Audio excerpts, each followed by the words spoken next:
Lovelies. So, housekeeping.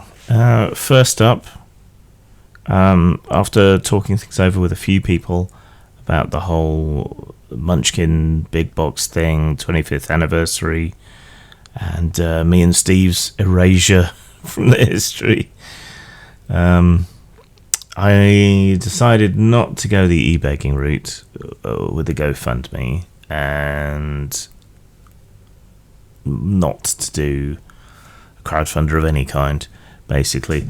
What I've done instead is I've put together a pay what you want option on DriveThruRPG, where anyone can pop along and drop 99 cents if their conscience is pricked at all by what's happened. That's about what we would have been owed per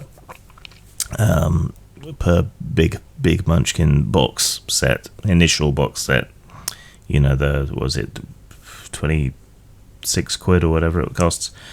Yes, that's about roughly what we would have been owed if we were given the sort of residuals on derivative products and so on. So yeah, you can go over there and do that. And what I'm gonna do is gradually add content to that product, to that file, talking about how Munchkin came to be written, what influenced it, or all of that sort of thing. So it will increase in value over time, and people can always give us more money if they want, or no money at all if they like, and that way it's down to people's individual consciences. So yeah, that's what I'm gonna do. My review stack of books is big. I thought demanding that people send me hard copies or I wouldn't review them. I thought that was going to make a big difference and a big change, but it hasn't slowed you fuckers down at all. So combined with my own purchases, I'm at serious threat of being crushed under a stack of unread RPG books. So it's going to be mostly reviews for the appreciable future as I go along, because I've got to deal with that stack. And unless something big happens, then I might record additional videos or replace a review temporarily with tackling some other big subject that's gone on. Not just any big subject, but ones that I think I have something a bit different to say about. Update on the Nerd Cognito situation, though that will come up in the comments. Ryan and the guys are obviously very disheartened. It looks like this was part of a sort of campaign to go after all of Nerd Cognito's socials, podcasting platforms, everything, to try and get rid of them. Fortunately, most other places it hasn't really worked. It does mean they're going to be over on Rumble and Twitch and maybe some other places as well instead. And Twitch is big, but it's hard to build an audience there, and it's very much focused on the live. So I don't know.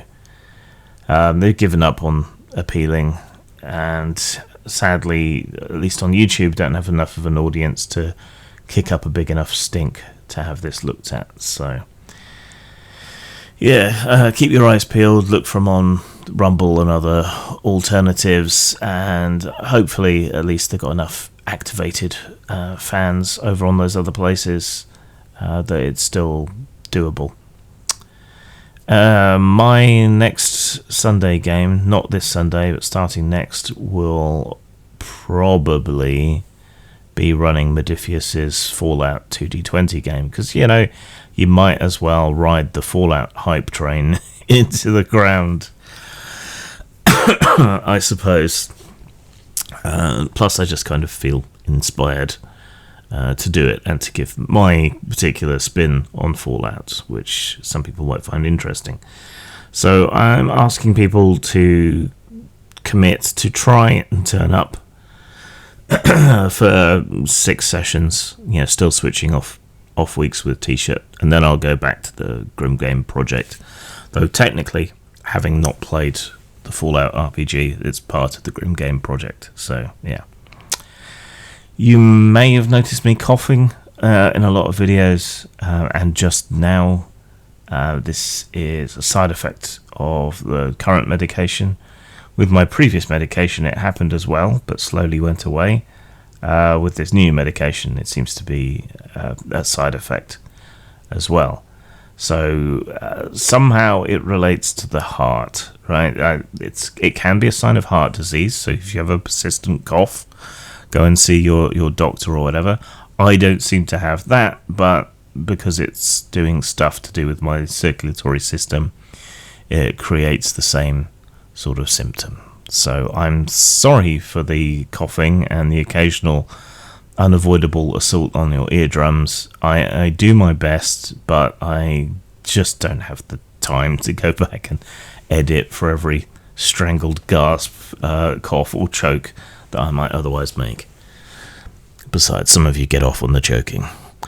I missed comments last week, so I will try and catch up with 2 weeks worth of comments. We'll see how it goes.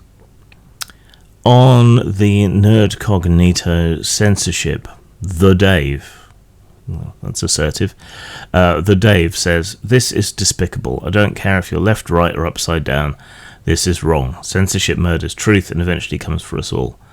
Thanks for speaking up on this. I hope they get their channel back. I liked the episode that you were on and I was enjoying their other stuff." Well, thank you. Obviously, everything's better when I'm on it, so everyone should invite me onto their podcast and things so that I can wax lyrical about whatever they want to ask me about. Is this censorship? It's censorship by other means, I suppose. Whoever it is that was behind this seems to have made a kind of systematic attack on, or attempted attack on everywhere that they say or do anything.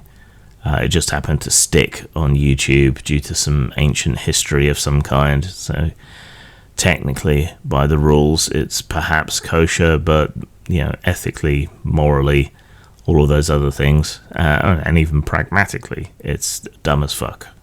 But yeah, you should be able to find them elsewhere. I do hope everyone keeps going and isn't too disheartened. Ryan David, the man himself from Nerd Cognito, said, "YouTube has declined to investigate per our appeal. It's a done deal. Thanks for the encouraging words, Jim. I guess we'll keep plugging away, at least to see if enough of our friends will follow us on Rumble and or Twitch, and then make a final decision on the fate of the speakeasy." So I was going over on YouTube and listening after I got off from the Week in Geek, so hopefully Rumble archives videos and I'll be able to do that there. I don't know. If you're listening, Ryan, drop all your new links somewhere in the comments and I'll do an update video or a community post or something to point people your way. Let's get the Kalergi plan out of the way here because there's 2 weeks of comments. Most of them are obviously dumb and retarded, but there were a few, I suppose, that were not, or which I feel like sighing in an exasperated fashion at. Vlamnikskin says, "It's not happening, Goy. Here, this video will make you feel stupid for thinking so. It's not happening because you can't show me physical proof. No, not proof like just look around you, but proof like a written document. Heh, checkmate, Goy." Man, the anti-Semites are really emboldened lately, aren't they? Just look around you, you say. Okay, I have spent a lot of time in our capital and in Birmingham over the last couple of decades or so. Birmingham is often a place that people point to when they dribble phrases like multi-culti and other nonsense. It's fine. I'd say the city has improved, if anything, for the relatively large-scale immigration that's gone on there. Of course, it's not actually that large scale. It just seems it to racists who probably don't live there. I mean, this guy he tells on himself, doesn't he? Goyim. So obvious. But yeah, the point is, just looking around me doesn't demonstrate that a mixed-race German aristocrat from the early part of the 20th century has anything to do with whatever horrible things it is that you're imagining are happening around you. It's got fuck all to do with it. Excuse me. I did warn you about the coughing. Yol Moody says, I'm listening to a Kalergi kid minimise his abomination.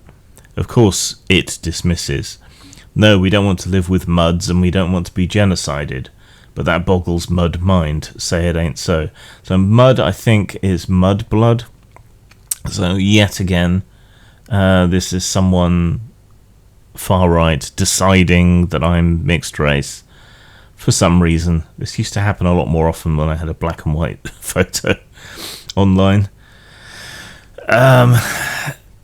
Again, just sort of telling on yourself, really, aren't you? You want to be taken seriously. You don't want to be dismissed as bigots. And then you say shit like that. The genocide thing, though, God, this is why I am so leery of characterizing what is going on in Palestine as a genocide, which isn't to say that it isn't horrendous, horrible, it's going to have profound and long-lasting, geopolitical effects. It's horrific how many people are being killed. Doubtless there are actual atrocities that will be shown up over time. But the whole thing started with an atrocity as well. But anyway, I'm so leery of calling it genocide because people like this twit want to expand the meaning of genocide to a darkie moved in next door to me, I'm literally being genocided, which it isn't true, right? So watering down and misapplying the term genocide where it doesn't apply is a problem, I think, to me. It's the same as devaluing terms like racist or sexist by overuse. It is horrifying to me that people would water down the term genocide to such a degree that idiots like this can say it with a straight face just because they got some new neighbours they don't like. Right?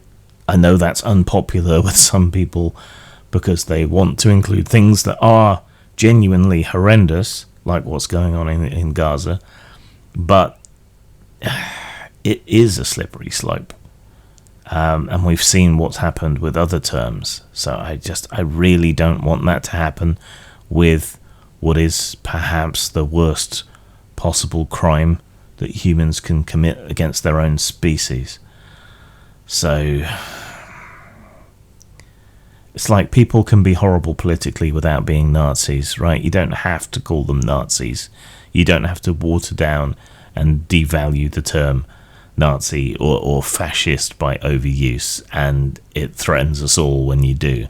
Of course, it doesn't help that the UN classifies a whole bunch of stuff that isn't genocide under genocide and sort of genocide adjacent, which is usually where these nutters start.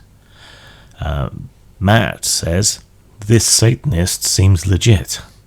Well, I'm not a Satanist. I have a goth metal industrial aesthetic, I suppose, which is probably where you're confused, but it is an aesthetic. As to religion, I am an atheist. I do not believe in Satan, and I don't find Satanism in its secular form particularly appealing either, because it just seems like spiritual libertarianism.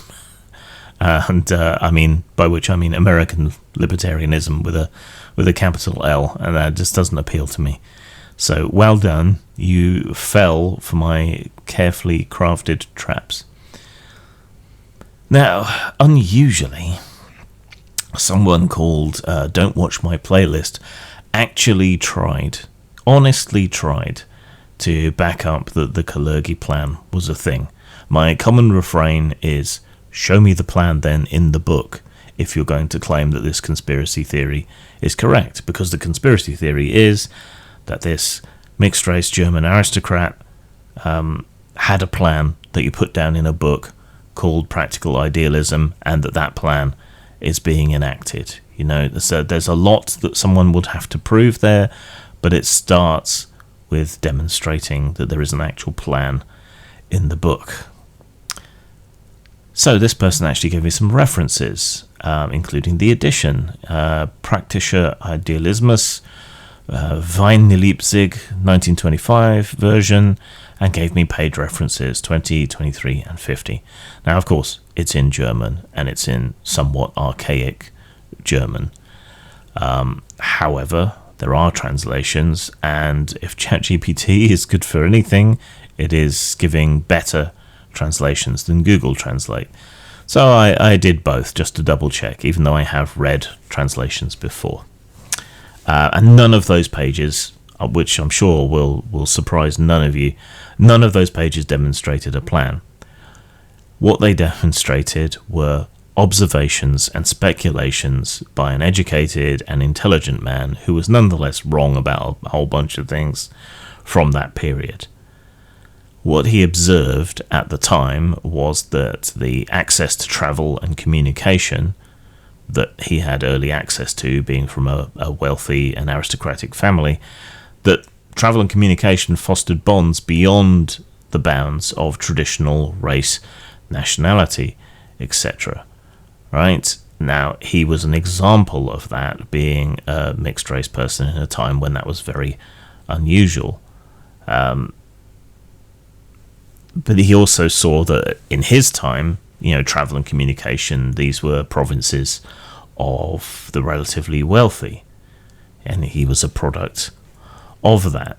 But he also observed that technology, you know, planes and the telegraph in his day, were becoming cheaper and more accessible all the time, who were making the world a smaller and more accessible place.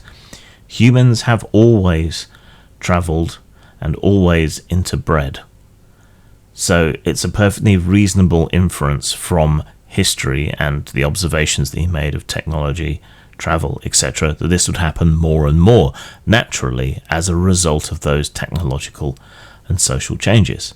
So this is not a plan, this is an observation and a prediction, which was, you know, fairly accurate given what he could know at the time. That doesn't make it a plan. On the review of Rift Breakers, Chris Kirby said, my taste is not the public taste. Thank Horus. There's enough cookie-cutter games being covered by cookie-cutter YouTubers. Yeah, but they get all the audience, don't they? And it can be difficult as a reviewer when you have a particular and singular taste. This is what happens to a lot of people who review stuff because they get out of touch. Their palate, if you will, gets more jaded, more cynical, or if you want to put a positive spin on it, more refined. So that's how I end up looking for something different and interesting that fiddles around with systems and game worlds and expectations and so on, and represents different paradigms and genres in interesting ways. Yeah, that's what grabs my attention, while most people are perfectly happy with playing a dwarf going into a dungeon. You know, and the same thing happens to designers as well as reviewers. We end up firmly ensconced in our own colons when it comes to this sort of thing. But at least I'm self-aware.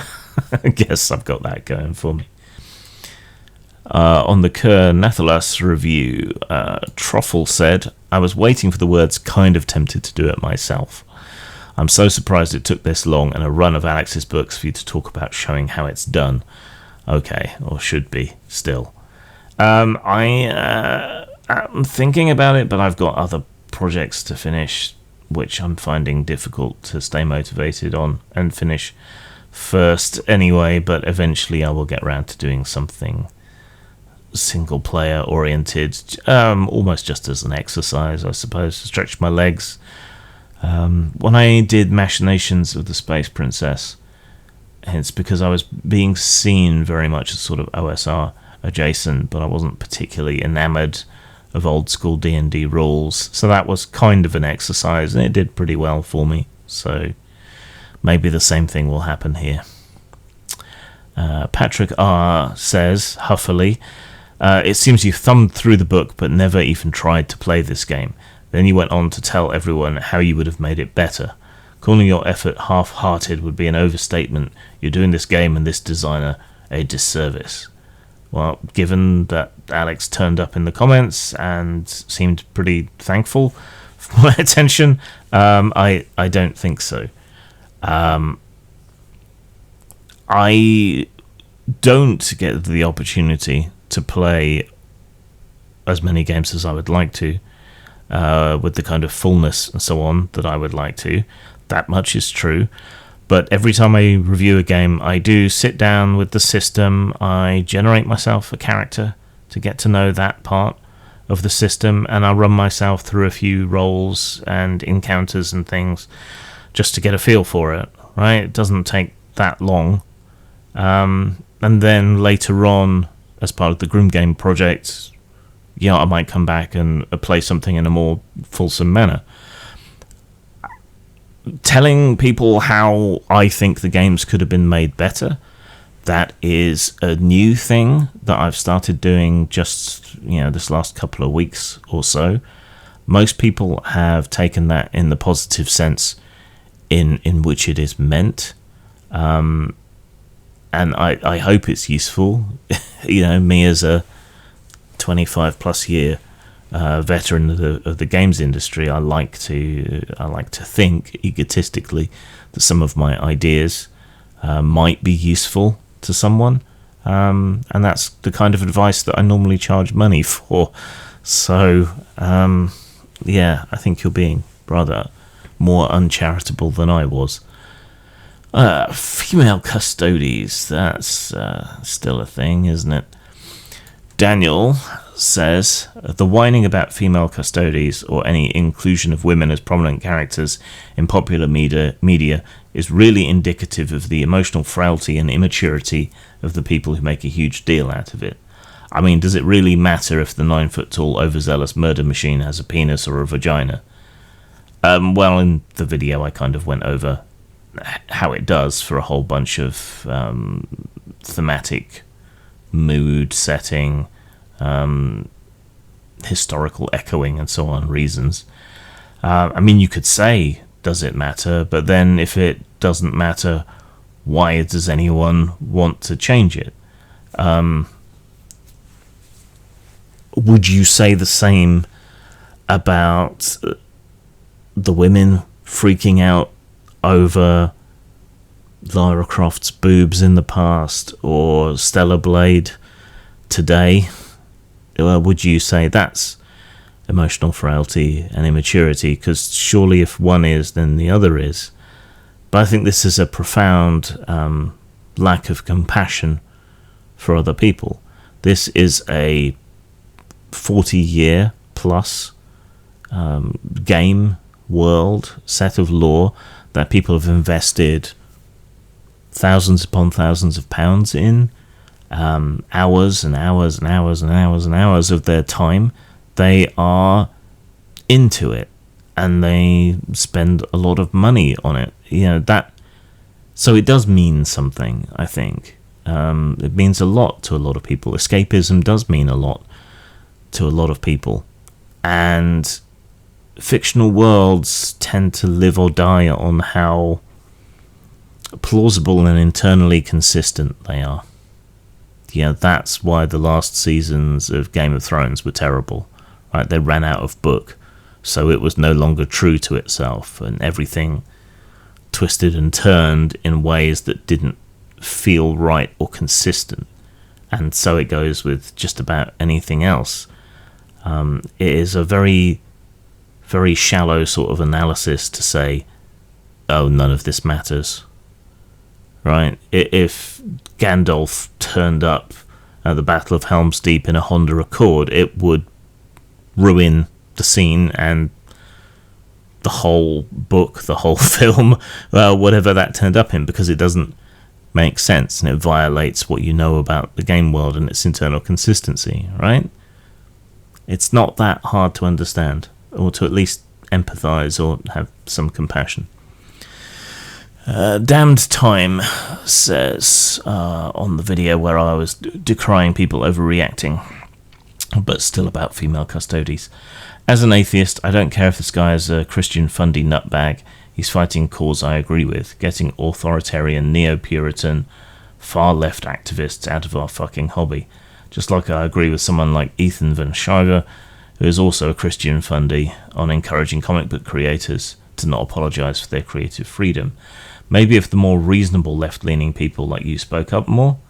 We used to have the amazing atheist, but he started adopting more pro-censorship positions himself after getting involved with the Vaush crowd. I can't say I've seen that. I still dip into the amazing atheist from time to time, but last I saw he still liked big jiggly butts and was unashamed of saying so. Speak up more? I mean, I have spoken up my entire life and have often paid the price for it. But these people aren't far left. They're not left. Their analysis is not left-wing. Their philosophy is not left-wing. Authoritarianism arguably violates left-wing ideology and philosophy as well. The Puritanism certainly does. So these people are something at once different and at once familiar, because it's the exact same behaviour, similar language and things as the authoritarian neo-Puritan right of the not-so-distant past.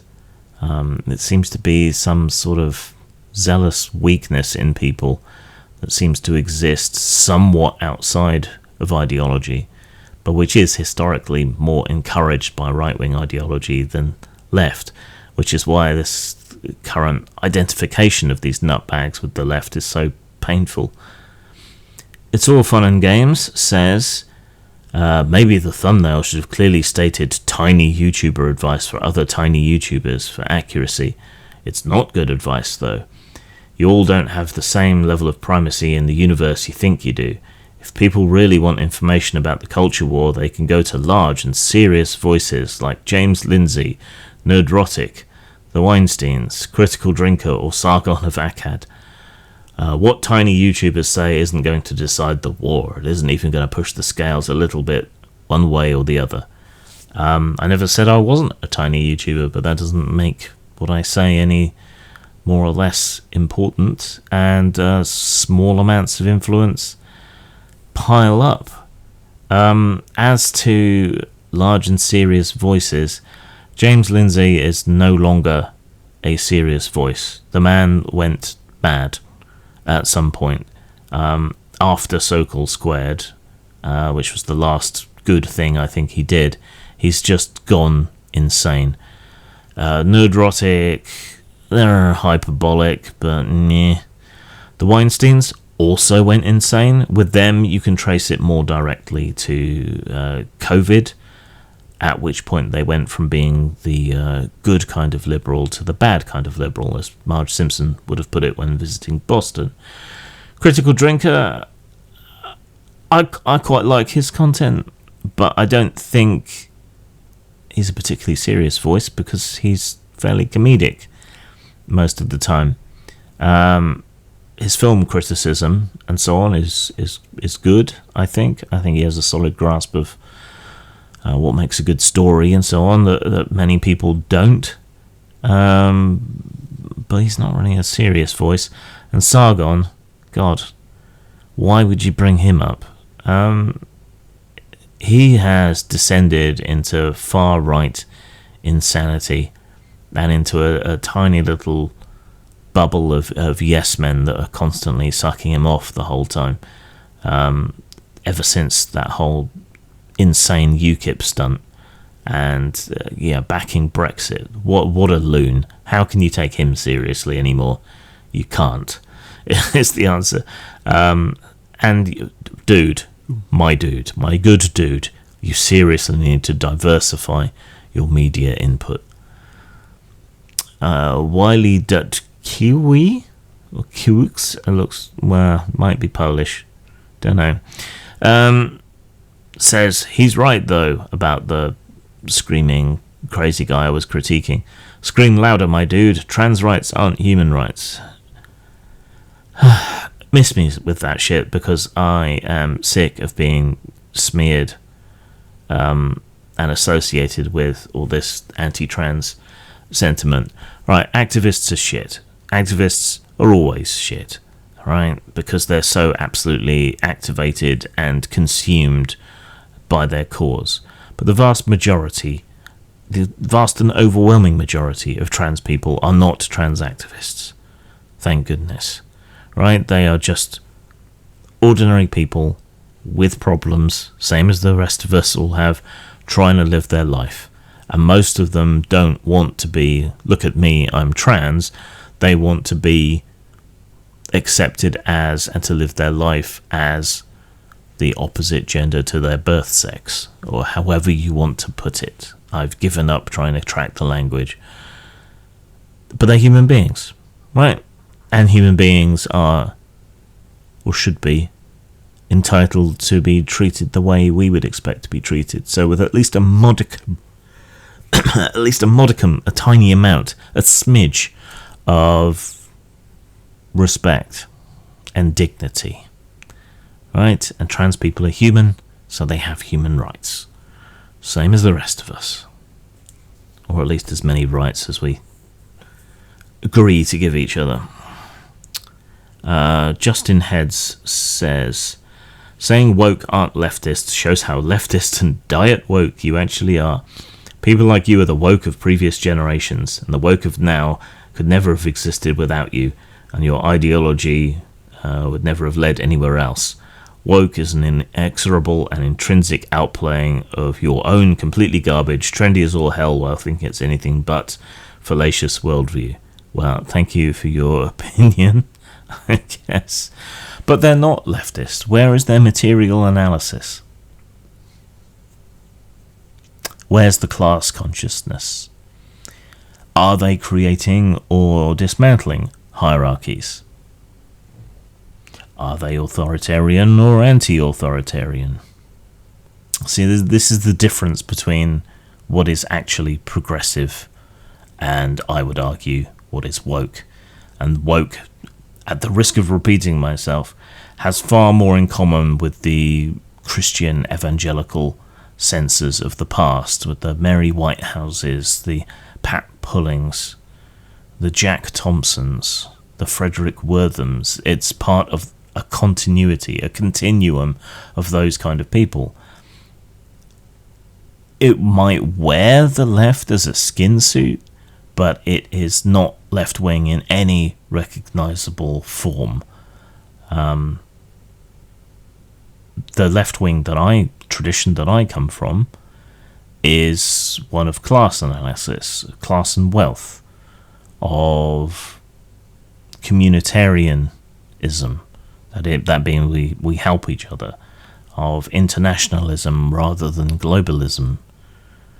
Again, a sort of brotherhood of nations that help each other out, of expertise, of dismantling hierarchy, of increasing fairness, of providing more freedoms for more people. That's the left-wing tradition that I'm a part of, and these motherfuckers are entirely unrecognizable to that tradition of the left, which is why I reject the idea that they are left-wing. They have far more in common with people like that ranting dude I was commenting on than otherwise. And that's the irony of it all, I think, perhaps. I suspect that some people on the right see these little Napoleons as competition, and that is the root of their concern rather than any actual concern for liberty, because they seem perfectly content to censor or, topically, to deny people human rights so long as they're the ones holding the whip. Right? Mad King Stowe says, we're still on female custodies. No, it's not a big deal on its own. Neither is a Black Little Mermaid or a female Silver Surfer. What upsets people is the constant effort to change canonical material and then to gaslight people who notice. It's the accumulation of small but ideologically persistent changes, seemingly designed to antagonize or upset the most devout fans, like Chinese water torture, drip, drip, drip, drip. Eventually someone snaps and has an oversized reaction to the latest change and then gets mocked for it. But it's not about the single small issue, and anyone who doesn't realise that is either naive to the plot or is in favour of it. I was with you up until you said plot, because I don't think it's a plot. I don't think a plot or a conspiracy is necessary. But you're right about the drip, drip, drip, and, you know, the last straw. A sort of phenomenon that is going on here. That people only see the big reaction, and they don't contextualize it to those other things, which is why, please, dear God, it is important to be nuanced about these things and to place them within their context. Right? Why is there such a huge reaction to the censorship in Stellar Blade? All right, because it became an important game, an avatar of people's desire for uncensored games, unreconstructed games, games where a female character could be sexy, and all of that. So any move back from what had seemed to be a principled stance on the part of the creators is a big deal, because you have to place it in context with everything that's been happening since 2012. Right? To really understand the reaction, you have to understand everything leading up to it, which means you need to take your time to be nuanced, to contextualize everything, and to build a case in a calm, rational way, rather than just, I don't know, screaming degenerates at everything or something. I'm a proud, problematic degenerate. Lieutenant Commander Roy Fokker should be fighting Zentradi, but is here making comments. Honestly, it wouldn't have been that bad in a sane world, except for two reasons. The first is that they lied about the law and tried to gaslight fans, 1984 style, as you mentioned. The second is that this is obviously the canary in the coal mine for testing whether or not female Astartes would happen a few years down the line. The silly thing is that I'd actually have been fine with it otherwise, given the lore of the Custodes, with each being essentially a unique genetic work of art, as opposed to the relatively more mass-produced but still incredibly elite Astartes. Yeah, they have lied and gaslit people, but they have done horrible things before, like getting rid of the squats, and the Votan, while interesting, are nowhere near as much fun as the squats, but I guess they brought them back in some other games a bit, so at least us dwarf fanboys got something.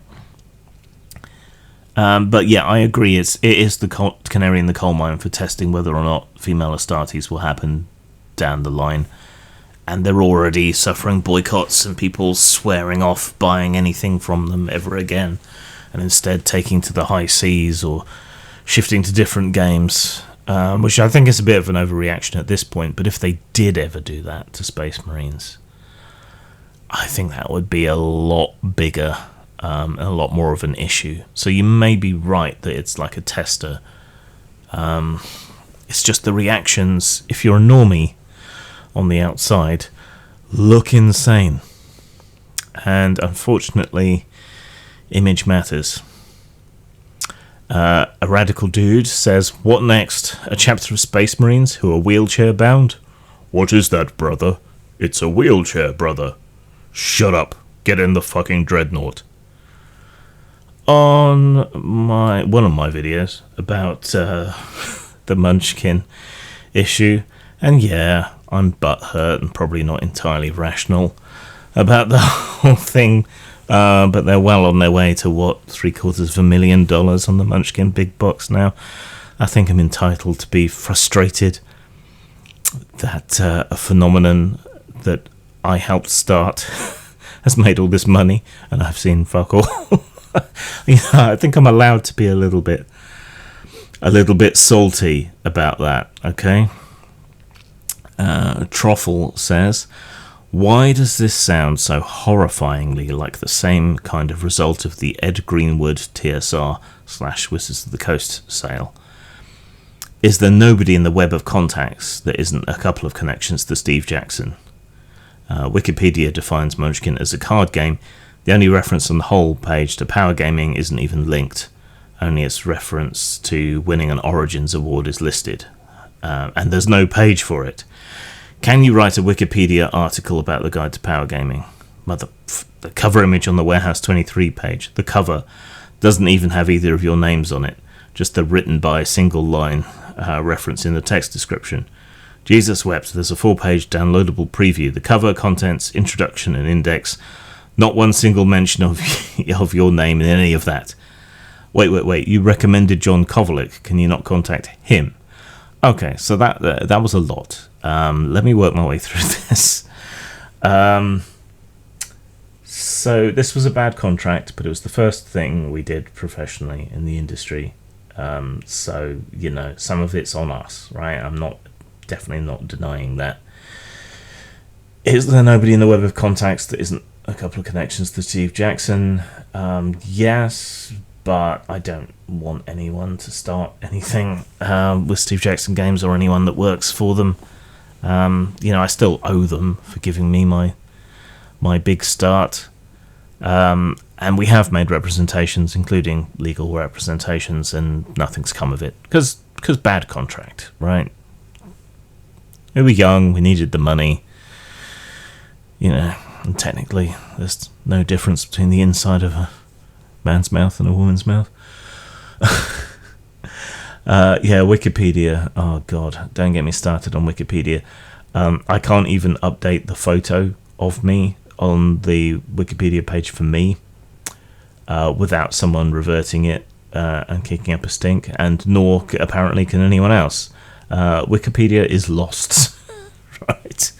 And obviously, as the subject of some of these pages, there is a conflict of interest. I have added it in the past, but it has usually been reverted at one point or another. I know that at least a couple of people who have a decade-long hate boner for me are also involved in Wikipedia editing, so clearly they have time on their hands. As for names on the covers and things, that never used to be a thing at all in tabletop gaming, really. Unless you were Gary Gygax, essentially, you wouldn't get billing. So people's names being on covers and things more recently is a positive change that has happened more recently.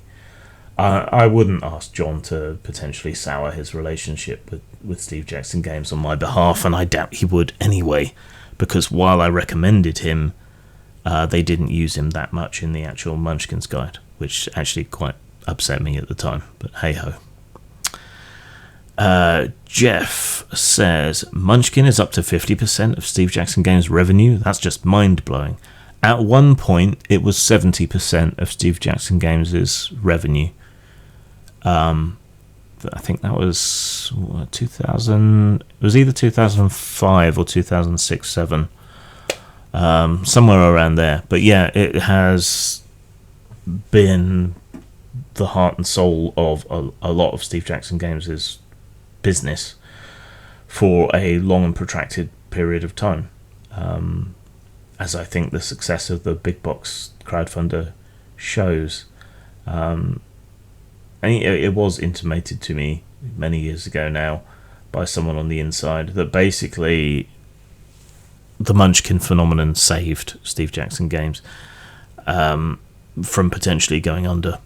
Now that is mind-blowing to me. Rhino Watcher says, because there's always got to be a contrarian, but I want to represent people's views. So Rhino says, I do not think you've got much of a case here legally or ethically. The bit you quoted within the context of game writing seems to be to give you 2.5% if they redid a new edition of the Munchkin's Guide to Power Gaming without reworking it entirely. You do not own the idea of satirical jokes on gaming culture and did not put in the work to make the Munchkin millions. This comes across like one of George Lucas's prop guys trying to claim a percentage because it was his idea to give Darth Vader a black cape. Your work helped get the ball rolling, sure, but you're a bit in your feelings about this. If the shoe were on the other foot, I'm not sure you would give X% more than what you said you would pay to the typesetter or artist used on Y project because it took off and was successful beyond expectation. But I have. As I have long stated, I am a terrible businessman. And I still have a pre-2010 mindset, I guess, in that we're all in this together, and I am happy to give people my time and even my meagre amount of money if I think they deserve it for whatever reason. So I have overpaid artists. I have given up the entirety of profit on some projects, either temporarily or long term, because someone's hard up or because something's done a lot better than I thought it would. I've paid people little bonuses, things like that. When I commission art, I often seek out people who are currently having a hard time, needing to make rent or whatever, and I will pay over the odds. Right? This sounds like egotistical boasting, but it's one of Rutger Bregman's commandments. I think it's the 9th commandment, is to come out of the closet and don't be ashamed to do good. So I think I'm a highly ethical game publisher and employer compared to a hell of a lot of other people. Now, legally, the case is shaky, certainly, but they did reuse a whole bunch of material, just little dribs and drabs, throughout the card game over the years. And we were supposed to get money for derivative works. The D20 Munchkin stuff was more derivative. We probably have more of a case there, but that was many moons ago and was never as much of a hit as the actual, comedy book itself. But we did show that it was there. We did make the jokes that we reused to a large extent, right? Ethically, there is a case there, right? That you do owe something, ethically, if not legally, to people who create a wildly successful phenomenon that you profit for a quarter century off. Right? It's just, I don't know, it seems obvious to me. Different values, I guess. SJG are from Texas, aren't they? And have always been fairly conservative in the past, so maybe that's it. I don't know. Kev O'Reilly says, happy to read over the contract and have some IP attorneys I know here stateside take a closer look. The anniversary date being drawn from the date of the book is interesting, but depends on the explicit loyalty language. It's been looked at. It's a bad contract. It was the first work we got involved in. So, yeah, that avenue is closed. Helgast says, how about going on BackerKit and posting a comment? Let people know of your involvement and how you've been treated. It might prick a conscience. I don't want to take a piss in Steve Jackson Games' cornflakes and their celebration of 25 years of Munchkin. Again, bad businessman, probably. I think I'm just going to stick with what I've done. Paul Berry says, work for hire is BS. I'm sorry that you're being jerked around like Jack Kirby was. At the risk of self-aggrandizement, I feel more like Alan Moore feels. Because in comics, creator-owned stuff, wasn't a thing for a great many years, and that's clearly the source of a lot of Alan Moore's anger and angst, and this is probably closer to that. Jason of the Hills says, I had no clue on this. I hadn't even ever played the game until a year or so ago when my adult child brought it over one night, as his fiance's family were big fans, and he knew I would enjoy it for the silliness and nerd jokes alone. I'm probably going to get them a box as a gift, and my conscience is definitely pricked. I have zero clue what you should do, but if you do anything, please update so that we can support as appropriate. So, what I've done, again, is to put up a living document on DriveThruRPG as Pay What You Want, which will describe the writing of the book, the background of the book, what me and Steve are up to these days, and things like that, as I add to it. It's Pay What You Want, but if all you bought was the basic Munchkin box set, you'd owe us about 99 cents or thereabouts, with everything considered. So yeah, that or anything more would be welcome. On the Ed Piskel thing, which is a couple of weeks ago now, maybe more like a month maybe, yeah, that hit me pretty hard, harder than I realised at first, and it's not someone whose work I knew or anything before this, but I feel what happened to him pretty viscerally. Anyway, Yagami Fire said, this is cult shunning, which is what I said. Yes, exactly. The behaviour of these people in general is absolutely cult-like.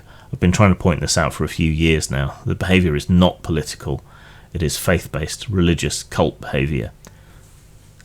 Yeah, ideologies can elicit the same reaction from people. You will see it in, absolute anarcho-capitalists, right? Their view of the markets and all of that is religious. It's fundamentalist. But that's ideological, not religious. You see it in Marxists. It does cross over with ideology. It's that unthinking nature of it. It's the faith nature of it, as you rightly point out. Jack says, it's been 2 weeks since Ed's suicide, and that comment was left 7 days ago. So I guess it's been 3 weeks, 4 weeks. Anyway, they say, it's been 2 weeks since Ed's suicide, and I know this was incredibly hard. You need to keep going. You're never alone. The suicide hit us hard. I can't imagine the pain that Ed was going through. Ed would have bounced back from this if he'd got the help he needed. This reputation demolition was unlawful in every aspect. Thanks for talking about this, Grim. It was hard, but I do find talking about things, even if it doesn't help me, helps other people. And having been in his position, I was hoping that by me talking about it, it might give some other people a little bit of peace and understanding. Hopefully it did. DMC Draws says, so much respect to you for this. I'm sorry you're having to endure this. Speaking for others while you're suffering is a mark of great strength. Thank you, but no but. I'm trying to get better at accepting compliments. On my old VTM 5th edition review, Beetle Juss says, after playing this for a few months, I can say this is more horror than the old versions, in the sense that you're less powerful and surviving is more difficult for vampires, and I really enjoy that. I also find that the hunger is a similar mechanic to stress in The Walking Dead, or to a less degree in Alien, which is way better. I'm rolling only once to make a save, because it's a sub-pool that makes your PC act against itself without losing player agency. That last bit was a bit garbled, I'm not quite sure what you meant.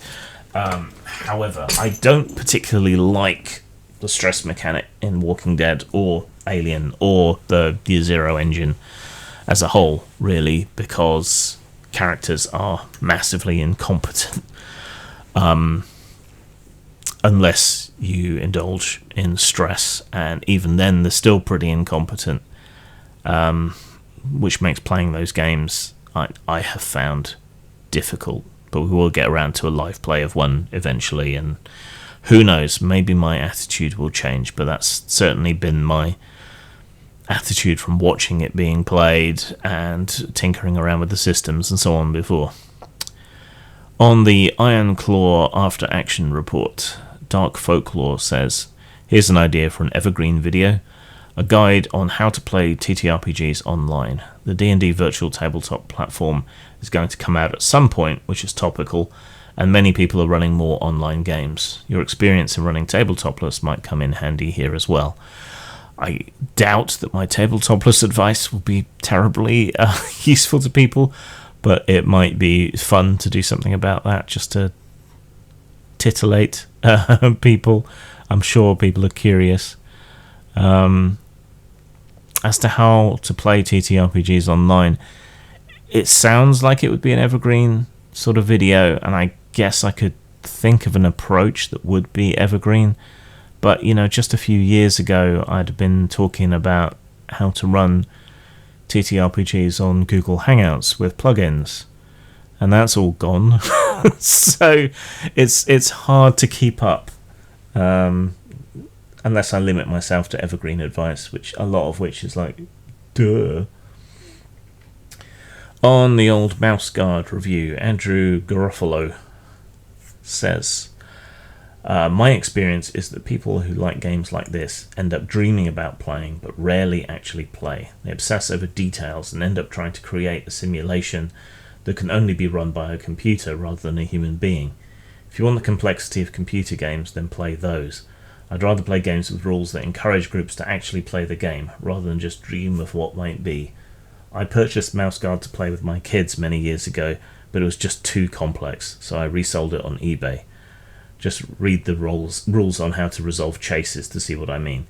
Yeah, that is what is so frustrating about Burning Wheel and its derivatives, like Mouse Guard, which kind of presents itself as a child-friendly sort of game that you could pick up and play, but then it's almost as complicated as full-blown Burning Wheel, which at its heart is actually a fairly simple dice pool system, but then it's all the applications and minutiae that are an issue, and the fan base who are rabid and insane, and who make me want to have even less to do with their sacred cow than I did before. So, yeah. On the old video about the GM advice dilemma, Jack Russell, yap, says, I think you should do a series where you analyse train wreck games and insert your own wisdom on what could have saved it. I remember going back a few years, you broke down a really awkward moment in another group's game where the GM was not picking up on the cues and pushed this, kinky thing, and the female players at the table were subsequently made to feel uncomfortable. I found that to be very entertaining. So that was Adam Coble and the Far Verona controversy. I'm not particularly switched on to the live play community while I record live plays. I tend to find other people's live plays either boring or unrepresentative of what actual games are like. Dungeon Delvers stuff is more interesting than, say, Critical Role to me, but I'm not particularly aware of that stuff. People who are more in that scene would have to contact me and let me know about awkward or weird things that had happened on online tables, and then I could comment. On the Sacrifice review, Salih says, you're an inspiration to me. Each time I watch your reviews, I tell myself, a guy with crippling depression can be this prolific. What is your excuse?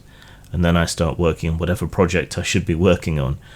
You're really strong to be able to produce this much while fighting with your own demons. Again, I include this because I'm trying to get better at taking compliments. However, the YouTube is kind of procrastination for me.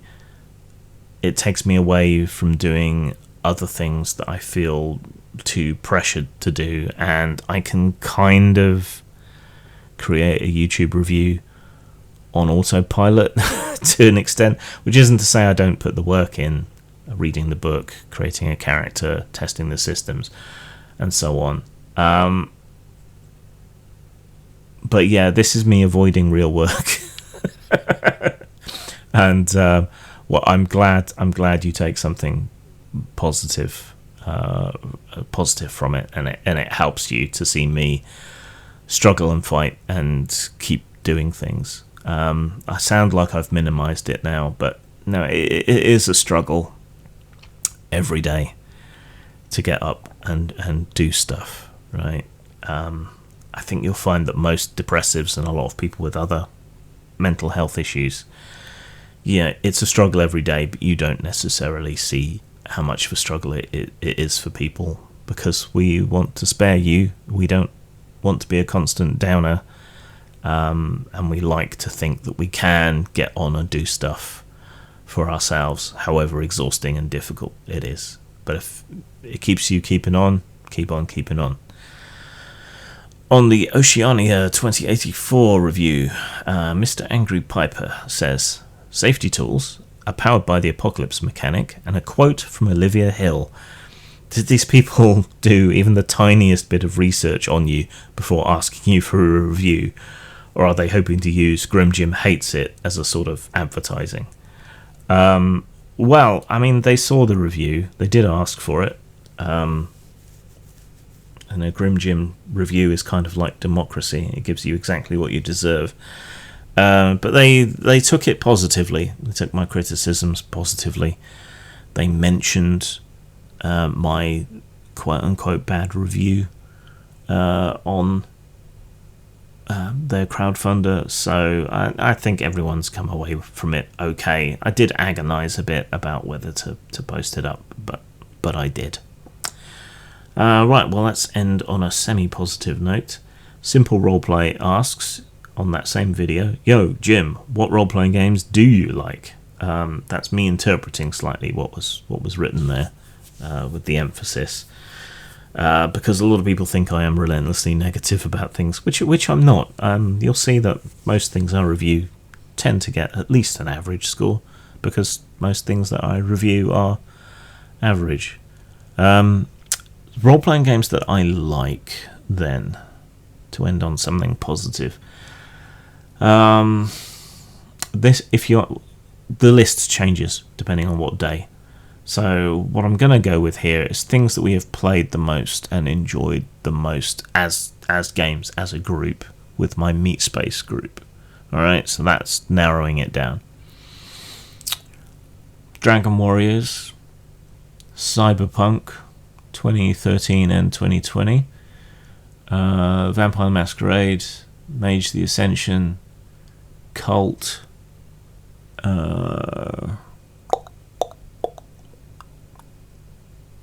Deadlands, Wasted West specifically, the Iron Kingdoms RPG that they had their own system for, not the D&D editions.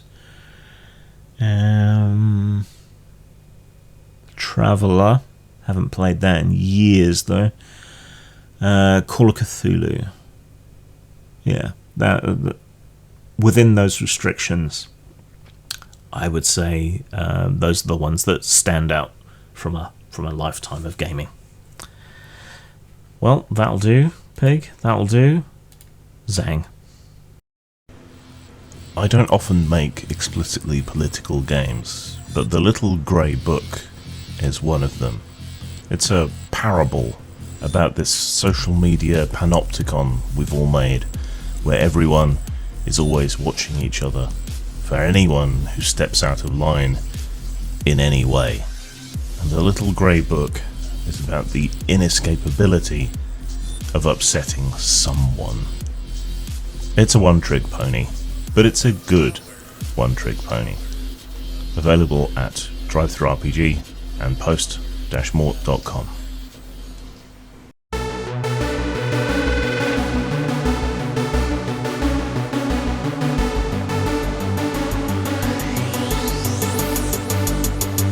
Get some plastic surgery against this society. Entropy, apathy, morality, totality.